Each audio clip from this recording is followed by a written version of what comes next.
In 2008, Microsoft offered to buy Yahoo outright for $44.6 billion. Yahoo's chief executive, one of its own founders, said no. He said the offer, quote, substantially undervalued the company.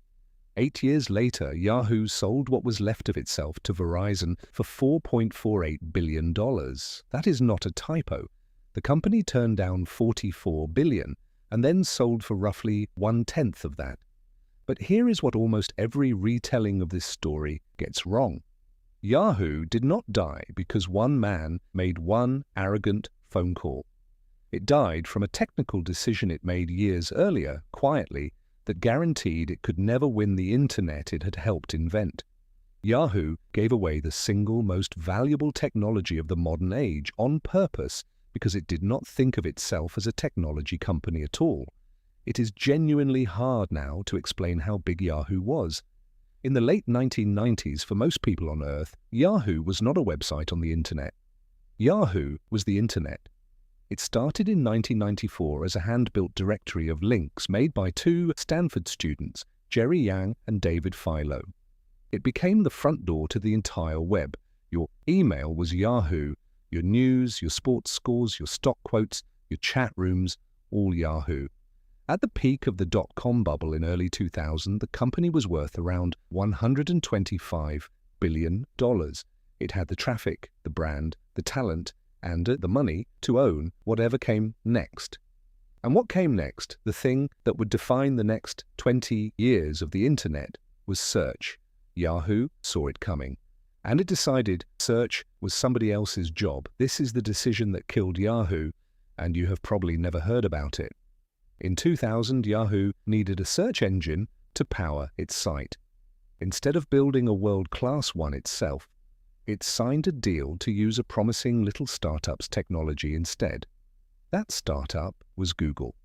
For years, if you searched on Yahoo, the results were quietly powered by Google, and every search taught Google's systems how to be better using Yahoo's own massive audience.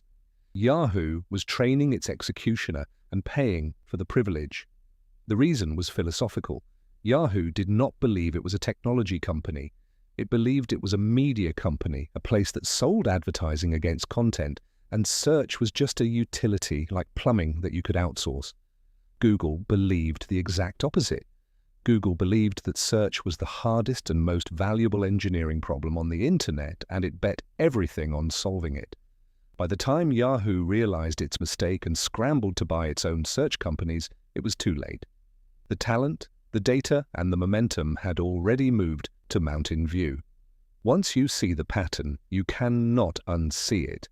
Yahoo spent a decade unable to decide what it actually was. It bought Broadcast.com for over $5 billion and shut it down. It bought the beloved photo site Flickr and let it rot while Instagram ate the market. It bought GeoCities and killed it.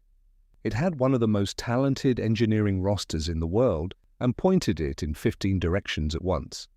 In 2006, a Yahoo executive wrote an internal memo that leaked, and it became famous.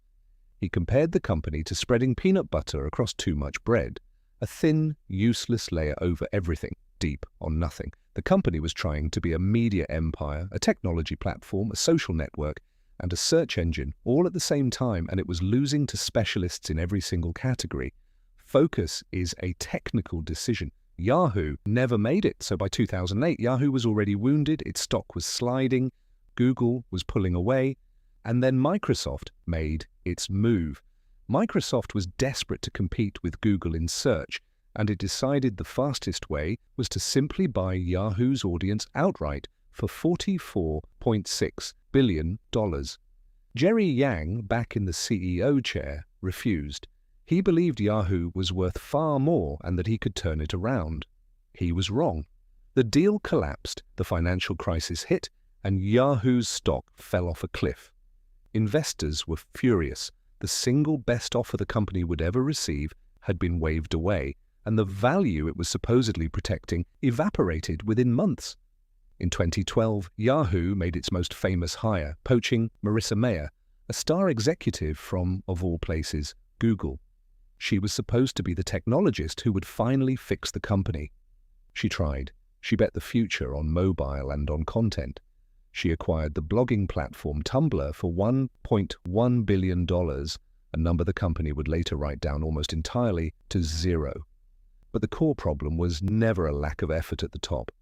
It was that Yahoo had spent 15 years being everything and nothing, and no single leader could reverse that from inside a culture that had never learned to focus. And while she was fighting that battle, a much larger disaster was sitting inside Yahoo's servers, undetected.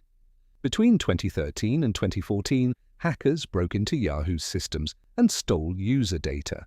The scale is almost difficult to comprehend.